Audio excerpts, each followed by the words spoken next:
우리가 지난주에는 이 야곱의 가진 그 할아버지 야곱이죠. 노년에 이 하나님의 사람들이 가진 믿음의 긍지에 대해서 살펴보았습니다.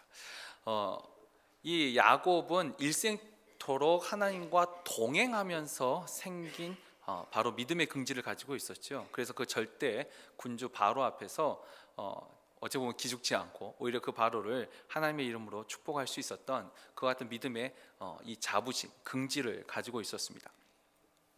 그렇다면 이렇게 믿음을 가지고 오랜 시간 동안 하나님과 동행한 사람들만이 이렇게 믿음의 긍지를 가질 수 있는 것일까요? 오늘은 정반대의 또 다른 형태의, 이번에는 아주 어린 소년들, 지난주에는 우리가 거의 130세 할아버지가 가진 그 노인의 이 믿음의 긍지를 봤다면, 오늘은 또 다른 형태의 이 젊은이의 긍지, 이 젊은이가 가진, 소년들이 가진 믿음의 긍지에 대해서 우리가 말씀을 한번 묵상하고, 이 믿음의 긍지가 어디에서 비롯되었는지 그것을 통해서 우리가 은혜를 나누고자 합니다.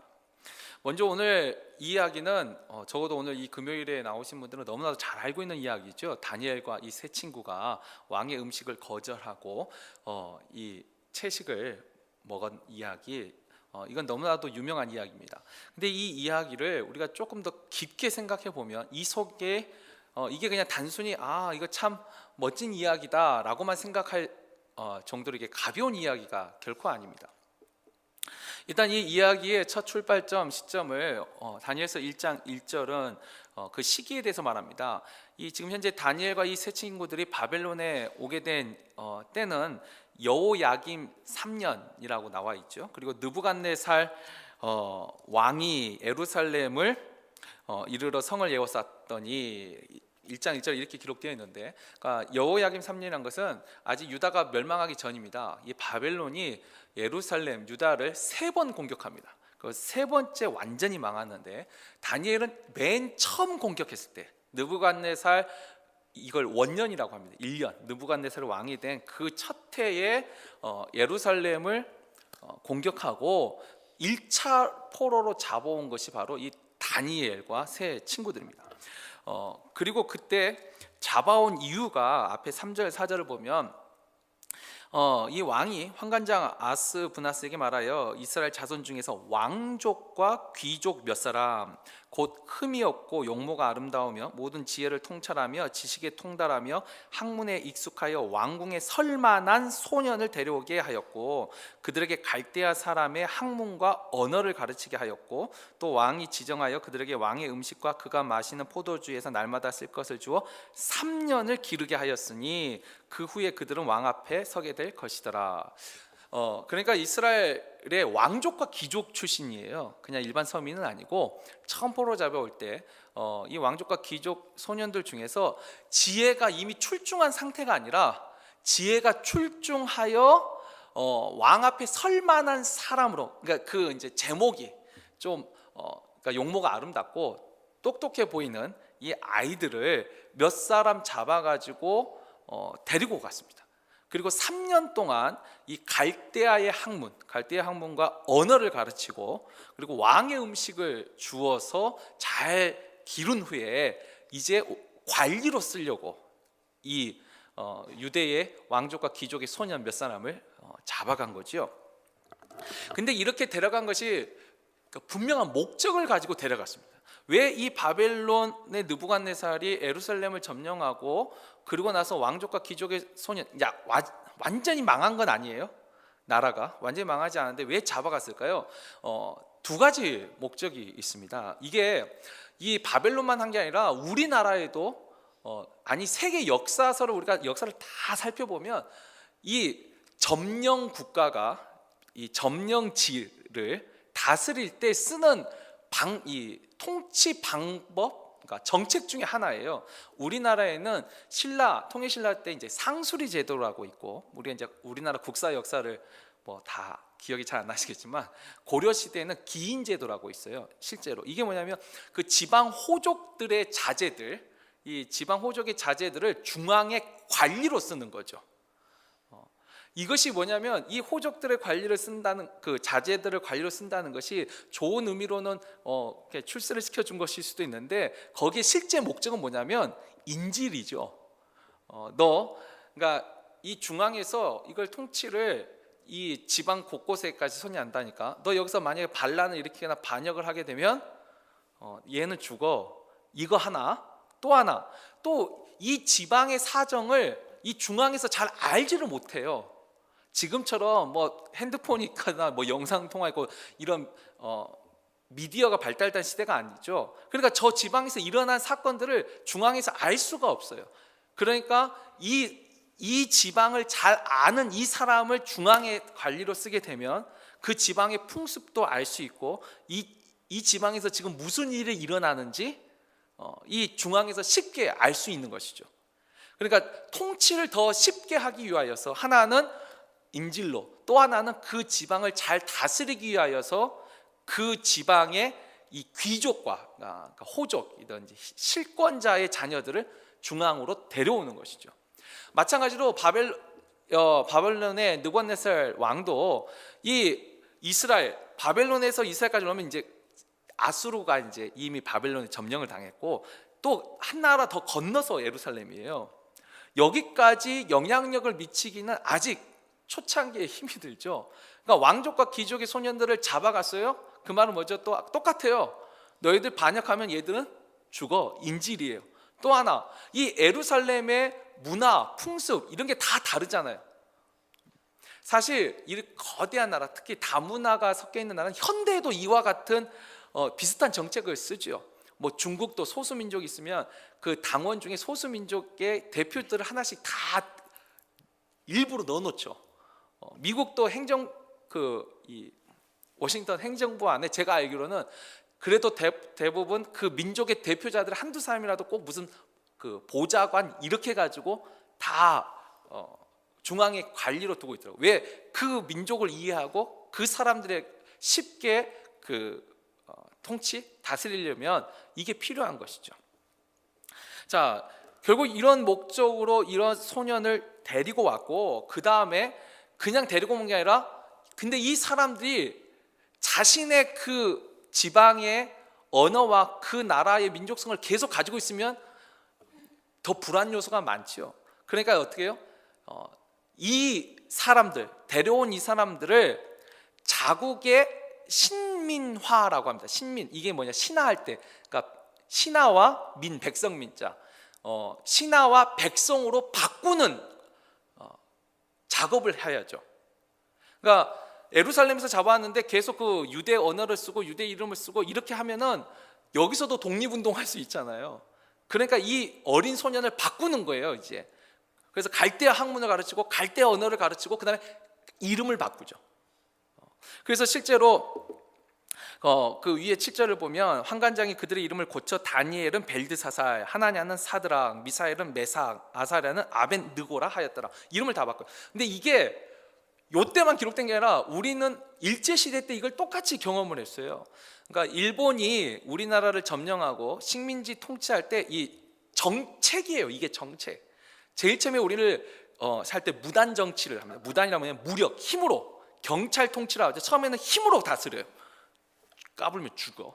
이렇게 다스려요. 그런데 이렇게 힘으로만 다스리면 어떡하죠? 계속 반발하거든요.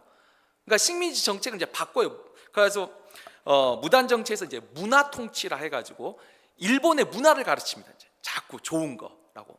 이제 그 중에 이제 하나 고스톱도 그때 나온 거예요. 화투도 그때 가르친 거예요. 이게 일본에서 목적을 가지고 통치 수단으로 쓴 거예요. 그리고 마지막 3단계가 뭐냐면 민족 말살 정책이 있어요. 그러니까 민족 자체를 없애요. 이제 그걸 예전에는 뭐라 했냐면 내선일체라. 그러니까 일본과 한국은 조선은 원래 하나다. 굉장히 말은 좋은 말이죠. 근데 좋은 말이지만 그건 뭐죠? 조선은 없어졌고 이제 일본인이 돼야 된다. 그래서 이 민족 말살 정책으로 쓴 것 중에 하나가 창씨개명은 들어보셨어요? 창씨개명이 바로 이름 바꾸는 거예요. 지금 이 다니엘과 그 메삭, 사드락, 아벤느고 그 이름을 바꾼 것처럼 이름을 바꿔요. 그리고 언어는요, 일본어가 공용어가 되죠. 그래서 일제시대 때 일본어 하시는 분들 상당히 많았어요. 일본어를 해야만 관공서나 이런 것을 되니까. 언어를 바꾸고 역사를 바꾸고, 그리고 또 역사 바꿀 때 그때 나온 것이, 원래 우리나라 지도가 조선시대부터 우리는 인왕 재색도 해가지고 호랑이로 그렸어요, 우리나라를. 근데 많은 사람이 우리나라 토끼로 그리잖아요. 아세요? 잘 모르세요? 우리나라 토끼로, 이거 일제시대 때 이거 가르친 거예요. 우리나라 지도가 토끼라고. 그러니까 제주도는 토끼가 싼 큰 똥이고, 거기서 튄 것이 독도고.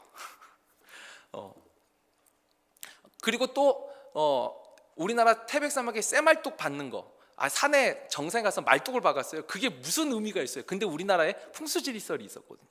근데 이게 전부 다 민족 말살 정책으로 다 쓴 거예요. 또 그중에 대표적인 게 단발령. 단발령을 들어보셨죠? 머리 자르라는 거. 우리 지금 다 머리 자르고 다니잖아요. 단발령은 먹혔어요. 옛날 우리는 다 신체 발부, 수지부 불감회상이라 해가지고 머리카락 하나도 이거 함부로 못 잘랐죠. 그래서 우리 남자도 다 상투 틀고. 근데 일본이 머리를 자르라고 한 거예요. 우리가 생각할 때 그게 무슨 민족 말살 정책이에요? 아니요, 의도적으로 자르라 했어요. 그러니까 그때 우리나라 역사 보면 전국의 유생들이 단두, 차라리 머리를 자를지언정 단발, 머리를 자를 수 없다 해가지고 목숨을 건 사람도 있었어요. 그만큼. 그러니까 이와 같이 이름을 바꾸고 머리를 자르고, 그 풍수지리 있으니까 쇠말뚝을 받고 지도도 바꾸고, 그 다음에 우리가 잘 아는 이거 일본 사람들이 만드는 속담인데, 이 그러니까 조선인과 여자는 3일에 한 번씩 패야 된다, 이런 말. 이게 일본 사람들이 하는 말이에요. 그거 누가 했는지 3일 이렇게 패야지 말, 때려야지 말을 잘 듣는다. 이런 것들이 철저하게 계산되면서 그것을 퍼뜨리면서 이 민족 자체, 그러니까 한민족에 대해서 부끄러움을 느끼게 하고, 일본 황국 신민화라 그랬어요. 그래서 황국이에요, 황국. 이 일본의 신민, 백성과 신하로서 살아가는 것이 긍지가 된다라고 가르쳤어요. 그러니까 민족의 긍지를 자신의 나라의 이 신하와 백성으로 살아가는 긍지로 바꾸는 거, 이게 민족 말살 정책이죠. 이 바벨론도 똑같은 정책을 썼습니다. 그러니까 지금 다니엘과 세 친구들 잡아다가 갈대아 학문을 가르치고 언어를 가르치고 왕이 먹는 음식을 주고, 이 모든 게 지금 다 굉장히 관대한 점령 국가의 호의로 보이지만, 아니요, 그 바탕에 깔려 있는 의미는 인질로 잡아왔고 그 나라 통치하기 더 쉽게 하려고 하고, 그 다음에 너희들은 우리 바벨론의 신하와 백성으로서 이제 살아야 돼, 이 목적을 가지고 이 소년들을 잡아온 거예요. 그러니까 우리가 지금 읽는 이 평범한 간단해 보이는 이야기지만, 이게 분명한 정치적인 목적을 가지고 행해졌다는 것을 우리가 알아야 됩니다. 그래서 오늘 우리가 본문에도 보면은 10절에 환관장이 다니엘에게 할 때 이제 음식을 거부할 때, 일단 이 다니엘과 세 친구들이 아까 했죠, 학문과 언어를 가르치고 이름을 바꾸고 왕이 준 음식을 주는데, 다니엘이 일단 학문과 언어는 배우기로 합니다. 그건 배우는 거예요. 배울 수 있어요. 충분히 배워야죠. 오히려 더 열심히 배워야죠. 이름도 it's okay. 그래서 성경도 보면은 다니엘서를 잘 보시면 바벨론 사람이 부를 때, 왕이 부를 때는 메삭 사드락 아벳느고 바벨론식 이름을 씁니다. 그러나 성경은 계속 다니엘, 사드락, 이 유대식, 히브리식 이름을 씁니다. 그러니까 두 가지 이름을 같이 씁니다. 그러니까 우리도 그렇잖아요. 영어식 이름이 있고 한국식 이름이 있죠. 근데 영어식 이름은 이제 쉽게 말하면 바벨론 사람들한테 쓸 때 하는 거고, 그러나 이 다니엘은 끝까지 자기 이름을 가지고 있습니다. 성경도 그래서 다니엘을, 그 이름을 계속 쓰지요. 근데 이와 같이 학문과 언어도 배우고 이름도 바꿨는데, 이 다니엘이 하나, 음식을 거절합니다. 음식을 거절. 어찌 보면 제일 쉬운 것일 수 있는데, 나는 이름 바꾸지 않겠어요. 나는 이 나라 언어를 배우지 않겠어요. 나는 이 나라 학문을 배우지 않겠어요. 오히려 이것이 더 담대한 용기 같은데, 이건 다 수용을 하고 오히려 음식을 거절을 합니다. 근데 이 거절할 때에 아까도 했지만 아까 다시 10절에 보면 환관장이 두려워합니다. 그랬죠. 지금 이게 목적이 분명해요. 그러니까 너희한테 좋은 것을 주는 것이야. 그러면 저 이거 사양하겠습니다 하면 it's okay. 뭐 너 좋으라고 주는 건데 너 싫다면 안 줘. 이걸로 끝나지 않죠. 이게 지금 목적이 있어요. 근데 이 목적에 반대되는 행동을 자기가 하게 될 때 자기가 위태롭게 되는 거죠. 그러니까 이게 단순한 호의가 아니라는 것을 이 환관장의 말을 통해서도 우리가 알 수 있습니다. 잘못하면 자기가 죽는 거예요. 그렇죠. 위에서 딱 명령이 내렸어요. 이름 바꿔 창시 계명하라고. 또 우리나라에서는 일제시대 때 신사참배라고 있었죠. 왜냐하면 민족 말살하는데 종교를 바뀌게 신사에 참배해. 신사 참배가 여러분 딴 거 아니에요. 그 원래 새 형상인데 그 앞에 가서 절 한번 하면 되는 거예요. 딴 거 한 것도 아니고. 근데 우리나라 백성들이 그것 가지고 목숨 걸고 안 했잖아요. 물론 한국 기독교가 교회가 신사 참배를 한번 찬성을 해가지고 지금도 그것을 부끄럽게 하지만 또 거기에 목숨 걸고 반대하신 분들이 계셨잖아요. 신사 참배 그 자체. 근데 보세요. 그 작은 거 하나 단발령 머리 하나 자르면 되는 건데 목숨을 건 사람들이 있었어요. 왜? 목적을 가지고 있었으니까. 여기서도 양보하지 않죠. 그러니까 이와 같은 상황 속에서 한관장이 분명히 두려움을 느꼈습니다.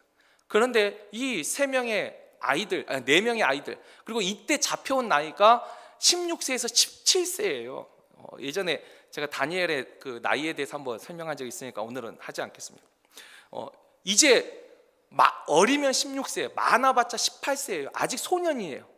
그래서 3년을 기른 후에 3년이라는 게 성인이 된다면 이렇게 만 20세가 되면서부터 관리를 쓸 수 있으니까 이 소년을 들어왔는데 이 소년들이 왜 또 10대 때 가장 왕성할 때 식욕이 왕성할 때 왜 이것을 거절했을까요? 성경은 분명한 이유를 말하고 있습니다. 아까 그랬죠. 우리가 단발령 할 때 우리 머리 자르는 거 지금도 저는 긴 머리 자체를 싫어하거든요. 더워서. 그런데 왜 머리 자르는 것을 거절했어요? 그건 우리나라의 아까 그랬죠. 유교의 정신에 신체 발부, 이 몸과 머리카락 이 하나도 다 부모로부터 받은 거기 때문에 우리가 감히 그것을 훼손할 수 없다. 이게 효사상이. 그러니까 우리에게 그와 같은 정신이 있었기 때문에 또 일본 사람들 그것을 알았기 때문에 그것을 꺾으려고 일부러 머리를 자르는 것을 국가적인 명령으로 시행을 했었습니다. 마찬가지. 지금 다니엘이 중요한 단어를 쓰는데 8절에 보면은 다니엘이 뜻을 정하여 왕의 음식과 그가 마시는 포도주로 자기를 더럽히지 아니하리라 하고 더럽히지 아니한다는 단어를 씁니다. 아니 그 왕이 준 음식과 포도주가 왜 자기를 더럽힌다고 할까요? 이건 바로 다니엘이 하나님의 율법을 알고 있었다라는 것입니다. 그러니까 음식으로 더럽힌다고 생각해요. 우리 한국 문화에서는 음식으로 우리를 더럽힌다 생각하지 않습니다. 근데 아까 머리 자르는 것은 우리를 더럽힌다고 생각하죠. 그렇지 않나요? 마찬가지. 주이시들은 뭐 산에 올라가서 쇠말뚝 박아봤자 저거 뭐 하려고 박는데? 의미를 모를 거예요. 근데 우리 한국 사람들은 태백산맥에 쇠말뚝 박았다 하면은 내 가슴에 못 박은 것 같은 거예요. 그게 다른 거예요. 그게 민족성이에요. 민족성. 이 다니엘은 하나님의 율법 때문에 이게 이제 걸린 거죠. 실제로 우리가 이 자기를 더럽히지 않는다는 것은 바로 이 레위기 11장과 20장에 있는 그 말씀인데 이건 한번 자막을 보죠. 11장 46절 47절을 보면은 원래 레위기 11장 자체가 율법의 음식의 정결 규례입니다. 그러니까 우리는 그런 게 없지만 이스라엘은 그렇죠. 이제 새김질하는 것은 먹어도 되지만 새김질하는 건 먹으면 안 되고 발굽이 갈라진 건 먹으면 안 되고 그러니까 먹지 말아야 될 음식, 먹어야 될 음식을 다 나눴어요. 왜냐면 하나님이 그렇게 하라고 시켰어요. 물론 여기에 대한 이유도 뭐 과학적인 이유 뭐 이런 것이 있지만 이건 넘어가고 일단 그래서 레위기 11장 전체를 보면 1절부터 계속 먹을 음식, 먹지 말아야 될 음식을 쭉 하고 맨 마지막에 이렇게 결론을 냈죠. 이는 짐승과 새와 물에서 움직이는 모든 생물과 땅에 기는 모든 길짐승에 대한 규례니 부정하고 정한 것과 먹을 생물과 먹지 못한 생물을 분별한 것이니라. 그러니까 정한 것과 부정한 것, 먹을 수 있는 것, 먹을 수 없는 걸 분별한 거예요. 그리고 20장 25절에 보면 분명히 이 똑같은 단어를 쓰죠. 너희는 짐승이 정하고 부정함과 새가 정하고 부정함을 구별하고 내가 너희를 위하여 부정한 것으로 구별한 짐승이나 새나 땅에 기는 것들로 너희 몸을 더럽히지 말라. 이 더럽히지 말라는 말이 아까 다니엘이 쓴 내가 이 왕의 음식으로 나를 더럽히지 않겠습니다 할 때 같은 거예요. 음식으로 내가 더러워진다라는 말을 썼다는 것은 이 어린 소년이 이 10대인 이 아이가 이미 율법을 알고 있었다는 거예요. 하나님의 말씀을 알고 있었다는 거예요. 왜냐하면 이 왕이 주는 음식은 기본적으로 일단은 우상의 제물이에요. 또 하나 정하지 않은 음식이 섞여 있어요. 그래서 오늘날 지금 현대주의시들도 이 음식법을 지키죠. 그래서 우리가 마트 가보면 여기 이제 주의시가 많은데 보면 코셔라고 코너가 따로 있지 않습니까? 그러잖아요. 유대인들은 그래서 아무 레스토랑에 가지 않아요. 코셔라는 인증을 받은 레스토랑에만 가죠. 그러니까 내가 알지 못하는 그 사이에 이 음식을 만든 재료가 부정한 것일 수 있잖아요. 그래서 그 코셔라는 그 인증을 받은 곳에만 가서 식사를 합니다. 마트 가서도 코셔 인증을 받은 제품을 사죠. 근데 요즘 그거 아세요? 한국에서도 요즘 이 코셔 인증을 받으려고 코셔가 미국 내에서 굉장히 존중받더라고요. 오가닉보다 한 단계 위더라고요. 그런가요? 저는 모르겠는데 한국에서는 그 오가닉 인증보다 코셔 인증을 지금 받으려고 그래야지만 훨씬 더 좋은 식품이라는 인식을 가지고 있대요. 코셔 인증 그리고 코셔 인증 받는 것이 더 힘들대요. 오가닉 인증 이 마크 받는 것보다 이 코셔 인증을 받는 게 훨씬 더 절차도 까다롭고 어렵다고 하더라고요. anyway, 아무튼 이 다니엘은 적어도 이 나이에 벌써 하나님의 율법을 알고 있었고 그 율법 때문에 왕의 음식을 거절하는 거죠. 자, 그러면 이제 이 어린 청소년인 이 다니엘과 세 친구들이 가진 이 믿음의 긍지란 거 있죠. 당당함, 자신감을 가지고 있는 건데 세상에 말하는 긍지는 자신의 힘과 능력을 믿는 데서 나오는 자랑스러움과 떳떳함이라면 이 다니엘과 세 친구들이 가지고 있는 게 지금 자신의 힘과 능력을 거기서 그걸 믿고 신뢰하고 지금 떳떳하게 말하고 있는 건가요? 자신의 지금 현재의 힘과 능력의 현재 모습만을 본다면 지금 다니엘과 세 친구들은 전혀 긍지를 갖기에는 너무 어렵죠. 왜? 여기 유학 온 것도 아니고 놀러 온 것도 아니에요. 잡혀왔어요. 내 나라가 남의 나라에게 짓밟히고 끌려온 거죠. 지금 이 현실만으로 보면 긍지를 갖기가 너무 어려운 상황이죠. 그리고 인제 17, 18이에요. 얼마나 부모 형제가 그립고 고국이 그리웠겠습니까? 아마 그렇게 해서도 이 주눅이 들 수도 있고 또 하나는 또 반대 경우도 있을 수 있어요. 성경에는 또 한 경우도 있는데 열왕기하 우리가 16장에 보면은 반대로 우리나라를 이긴 강한 나라죠. 바벨론은. 그 이스라엘 우리나라의 경상도만한 그 조그만 땅덩어리에 살다가 이 바벨론이란 지금이 이라크 아니에요? 그 엄청난 그 땅을 봤어요. 저도 한국에서 살다가 미국에 처음 오니까 이 미국이 진짜 넓더라고요. 차를 몰고 그랜드 캐니언 가는데 7시간을 직선으로만 달려도 이렇게 큰 땅이구나. 큰 나라 왔죠. 얼마나 부럽겠어요. 그러니까 우리를 생각하면서 주눅이 들 수도 있고 진짜 이 나라가 너무 크고 나는 이 나라에서 이 나라의 백성으로 살아야지.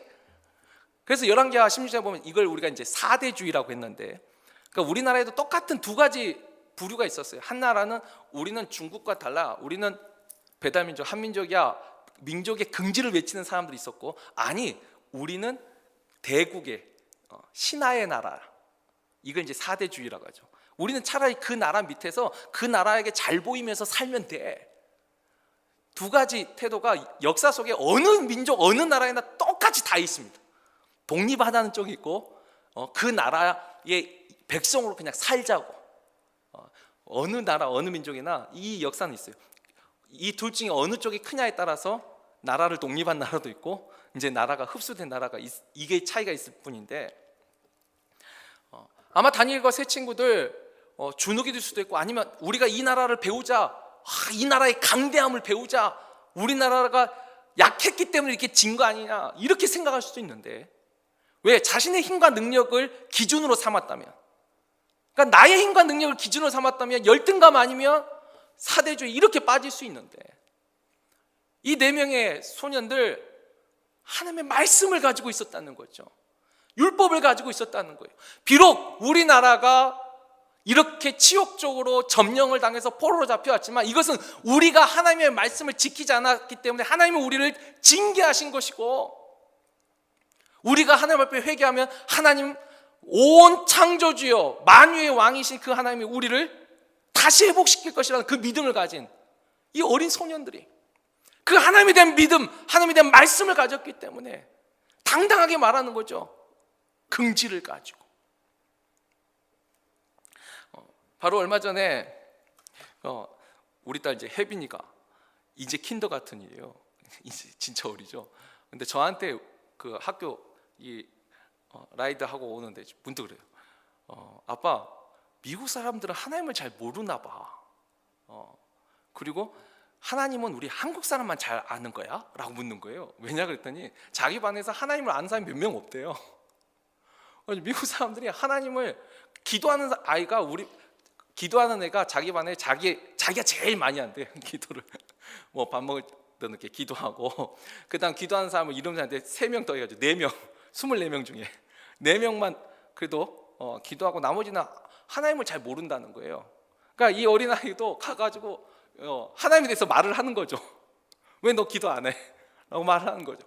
그래가지고 저한테 이제 묻길래 그래서 하나님은 한국 사람만 믿는 거냐고. 아니, 미국에도 많이 믿는다고.